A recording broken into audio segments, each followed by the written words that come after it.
Hey guys, it's Jason with your Hopium Free Crypto channel. Today I thought I would take a look at retail news compared to the way a billionaire fundamental analyst would view the markets. So if you like the sound of that, hit the like button, subscribe to the channel, bell notification icon, follow me on Twitter and Instagram, and don't forget to check out the Investor Accelerator Lite, which is launching on Monday. Link to that is in the description below. Big discounts for the first 500. Okay, so today's video is more focused around the news and the fundamental information. This got me thinking as I was watching the Michael Saylor interview with Benjamin Cohen, another crypto YouTuber looking primarily at data, maths, and charts.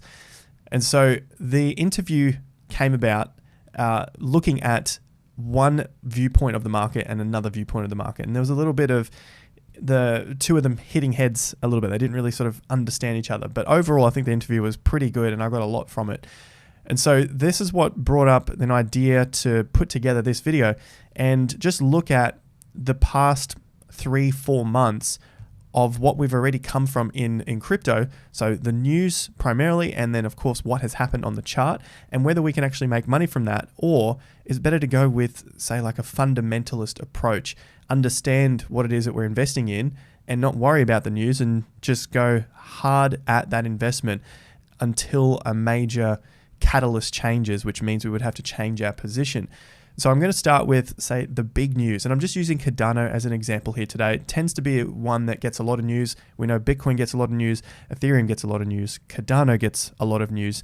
This is just the main stuff that I see. So yes, there are other things out there, but let's go with what we have right now. So I'm going to look at the news looking back on the last 3 or 4 months for Cardano, and then looking at it on the chart. And then also we're going to compare that to Michael Saylor, his views, and what that has looked like on the chart as well in terms of a return. One last proviso I'll put here is that, yes, it does come down to timing. So if people are late to the market, this isn't going to be as helpful because they need to understand what it is they're investing in first and then find a good time to get in, which is where the charting helps. So what I've got first is Grayscale buys Cardano. ADA is now the fund's third largest holding. This just came out in the last few hours. You may have seen it already, you may have not. And basically Grayscale has got the most Bitcoin. They hold hundreds of thousands of Bitcoin in their funds. Bitcoin is 67% of their weighting. So this is of July 1st, if I'm reading it the American way. 25% is Ethereum, and now Cardano is 4%, which outweighs Bitcoin Cash, Litecoin, Chainlink, everything just like that. They just got into it and got a ton of Cardano. So does this make any difference to us on the chart? Is this really something that we need to worry about? So we come across to the ADA chart, and it happened in the last 15 or so hours. This is the bar that would have encapsulated the news. Not much has happened. We've gone up 4%, but that's just another day in cryptocurrency. We didn't break any significant highs. We didn't get through or plummet on the news. We've just basically gone sideways. You'd expect some sort of big news like that to really push the market. But essentially, I'm just looking at the short-term understanding or the short-term outlook of the news compared to what this could mean to a project or cryptocurrency long-term. The way that a fundamental analyst would look at the markets. So nothing has happened on that day. Let's have a look at some other news from the past. So this is February 23rd, Charles Hoskinson reveals significant updates for Cardano as price attempts recovery. What happened on that day? So this is essentially, he's just talking about bringing in smart contracts. Cardano plans to release its long anticipated hard fork. This is before the hard fork came out. 23rd, this was in a bullish market as well. And on the 23rd was this day here. Not much happened to the news. The next day it went up 9%. We were in a bullish market, but we were coming to the peak. And you can probably already see where the rest of the news items lay, and these are the little orange arrows. So you could say that maybe I've cherry picked these, maybe I haven't, but I'm just taking what news I found. The news that I remember that came up that was pretty important. We were looking at the Merry hard fork for ages, and it would run the market up. And then when the Merry hard fork came, not much happened, right? So it was almost like people were just buying on news. Let's have a look at some of the other pieces. Cardano multi-asset Merry update launches to mainnet March 2nd. So March 2nd, let's just have a review of where March 2nd is. Right there. Market went down 5 or 5.5%. Next day we had some more news. Market didn't really do anything. 3rd of March, Cardano Google searches at all-time highs. Yep, we were watching that a hell of a lot, and we haven't watched it in a while because all the Google searches have gone down. So that's the 3rd. We were watching it on the way up, and on the channel we talked about this day potentially being the top. I could see that coming in because of massive volume, and the volume is something I really want to pay attention to, but we'll talk about that charting in other videos. Today we're just looking at primarily the news. The countdown, Cardano to reach full decentralization on March 31st. So this news came out on the 5th. What happened on the 5th? Not much, 4%. And the next piece is Coinbase Pro. So this was pretty big, March 16th. And we had a few days up. It skyrocketed 20% on that day, and then it didn't really go any further. It got 10% the following day, and then it reversed. And so I could definitely see that as a weak signal, in at least in the short term. For me, short term, weeks to this one happened to be almost a month. So that is pretty much the news. And I'm sure there are a lot of people that don't pay that much attention to really looking at the news itself and then saying, I need to base my investment decisions on the news. But I know that there is a lot of people that do base their investment decisions on the news. And the way I read it is you're just trying to get a lot of emotional energy behind it to say that news is going to drive this thing home. I'm doing a good thing. I'm reading my news. I'm listening to people. I'm making my decisions. I'm going to buy my investments, and now I'm going to wait. And you kind of want things to happen quite quickly, but it doesn't. So we had a lot of news here. Sure, we had some more news here as well. In January, we have news all the time, but it didn't really do anything to the price. And then moving forward, a couple of months later, we got the final push into May, which I think was more driven just by the market itself. Bitcoin had a top in April, and then it was around this period. So that was Bitcoin's top. And then the altcoins went on a run, and Ethereum went on a run, and that sort of dragged everything else up with it. Plus Bitcoin was falling, so these cryptos had to move up in their Bitcoin value. And then we had a market tank on May 19th, and that has pretty much stunned the market ever since. And so now we've got some big news in a bearish market, and it hasn't done anything to the price at all. This has got nothing to do with taking away from Cardano, the project. It's got nothing to do with saying that Cardano is actually a bad project. Nothing like that at all.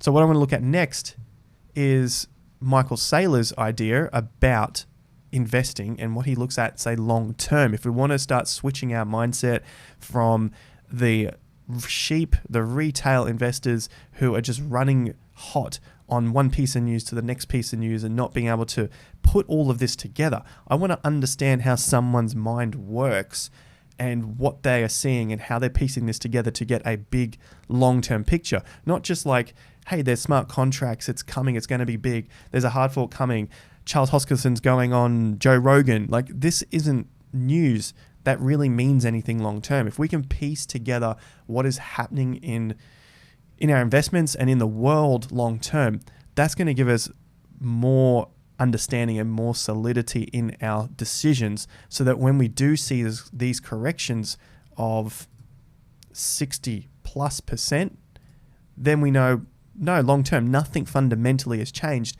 This is just trader driven and speculative and just retail up and down. They don't really know what they're doing. They're just buying on the hopes, seeing more people make money, and then they just lose the money because the market tanks. So they just don't have a plan to anything. And so I'm just going to play Michael Saylor, a clip from that interview, and have a listen to that and what he is saying. So my view on this is Bitcoin is good because it's Apex property. It's Apex digital property. It's the most secure crypto asset in the world, the least likely to be impaired, but it's also the Apex property. If I have $1 billion and my choice is $1 billion of gold, $1 billion of silver, $1 billion of lumber, $1 billion of Apple stock, $1 billion of FANG index, $1 billion worth of land in California, $1 billion building, $1 billion of S&P 500 index, $1 billion worth of sovereign debt, $1 billion of US dollars, or $1 billion euros, or $1 billion yen, or $1 billion fill in the blank, or $1 billion worth of Bitcoin, or $1 billion worth of any other crypto. Bitcoin is, in my opinion, the least risky, most useful thing for the 21st century economy. If your time horizon is 5 years, it's probably a good idea. If it's 10 years, it's a better idea. If it's 100 years, it's a great idea. All credits to Ben Cohen for the interview on his channel with Michael Saylor. What I'm looking at there is the minute-long section of his, or 50 seconds, that actually went on for 2 hours. And that little piece, Michael talks previously to that about why he thinks Bitcoin is the greatest and the best thing and the only thing that we should be investing in, which is why he gives the examples of, if I had $1 billion into basically anything else in the world, I'd only go with Bitcoin because X, Y, Z. And that came at this time here. I remember listening to something of Michael's, and he was doing his research through 2020, early 2020, had the dip move up. And that was a time where he was saying, I need to be buying some Bitcoin. Then in June came the announcement that he would buy Bitcoin with MicroStrategy. So at least get MicroStrategy to buy Bitcoin and put it on their books. So then it takes some time because it's a publicly traded company. Through this period was where the purchases happened. So this is August into September, more purchases in October, and we know that there were more after that. But there was a huge amount bought through this period with an approximate average price of about 11 grand. The point here is he did a lot of research to understand, this is the way I'm seeing the world going. This is why I think Bitcoin is going to be the solution to this. Now I need to take action. Next, I sit back. If I see an opportunity, I buy some more. And that's pretty much his position, and it's just stuck like that ever since those lows in 2020 to go with this trend. So this is the way I see it anyway. It's very different to, say, a retail investor that comes into the space and searches anything on YouTube, just looking for someone to give them that boost of hopium, make their emotions tingle as they put money into the markets, to make them feel like they're doing something for this. I remember this experience when I first started trading, that you can put money into the market and you happen to make money and you're like, well, I didn't really do anything apart from buy it and it went up. And you potentially feel guilty, or you're not sure that you feel guilty, but you think, I have to do some work to this. And really, there's nothing else to do. So looking at this, just looking at the idea between a billionaire, the way he's looked at the market and the actions he's taken compared to what I have seen firsthand through this first stage of the crypto Bitcoin bull market of 2021, plus 2017 that I went through, plus the bear market of 2018, plus my investing history in property markets through the peak of prior to the GFC. I was in property then. It's the same thing that happens every time, especially with new retail investors that aren't necessarily looking at the big picture and are just trying to take little snippets of news here and there, and the result that comes from that is not much, and nothing really gets built long term. It's just pretty much hope and a prayer. So looking at Cardano, if we're going to use this as an example, looking further back in 2020, the research, so we can learn moving forward, was through 2020 and 2019, had to believe that Charles Hoskinson was going to build this smart contract ecosystem that could rival something like Ethereum or the new stuff that has come out like Polkadot. Solana was around at the time as well, but also needed to show itself on the stage and really cement its position. And so there was a lot of hope at that point because nothing else has been built. So this is a little bit different as well. It's very difficult to understand that, but if you can read through it, for example, listening to someone like Michael Saylor and having an idea of how he is reviewing his investments, then that might help you move forward with a new investment, whether it's Cardano, whether it's getting in heavier if we see this thing drop, whether it's something new that comes, whether it's loading up on something like Ethereum, because you can see how this is going to affect the world in the next 1, 5, 10 years' time. I think that is going to be much more beneficial to the retail investor, and especially to myself. That has worked a hell of a lot more than trying to trade off some news and just hoping that this news is going to pump the market 500% or 1,000%. So that's my look at retail news compared to a fundamental analyst, billionaire, Bitcoin maximalist, Michael Saylor. And that's what I see with a lot of the guys who are really getting into investments early, or at least staying with their positions and understanding them long term. Someone else who can add to that list would be Raoul Pal as well. He's very interesting to listen to. And so during this period when the markets are boring, there's not much going on day to day, there's literally nothing happening. The market's gone sideways for a couple of weeks now. This is a time that I'm doing more research and learning about other projects, or just learning more about the projects that I'm currently invested in. And then of course my trading comes in so that I can figure out better times to be purchasing these, rather than just buying it because I think it's going to go up in the future. I can see that there is still a downtrend, and I'm thinking I'm going to buy this at a lower price, but I'm convinced that this project is going to do very well long term. And so that's why I blend the two together, fundamental analyst and technical analyst. Put those two together, and that's going to give me a much better piece of the pie long term. So if you like the sound of that, hit the like button, subscribe to the channel, bell notification icon. If you want to see more of it, make sure you are following. Follow me on Twitter and on Instagram for daily Q&As where I answer your questions about all of this stuff in the investing world, cryptocurrency, stocks, trading, all of that stuff. I've been doing this for many years now and I absolutely love it. So I thank you guys for your support and for your comments and questions, all the stuff you're leaving down below. I'm reading that.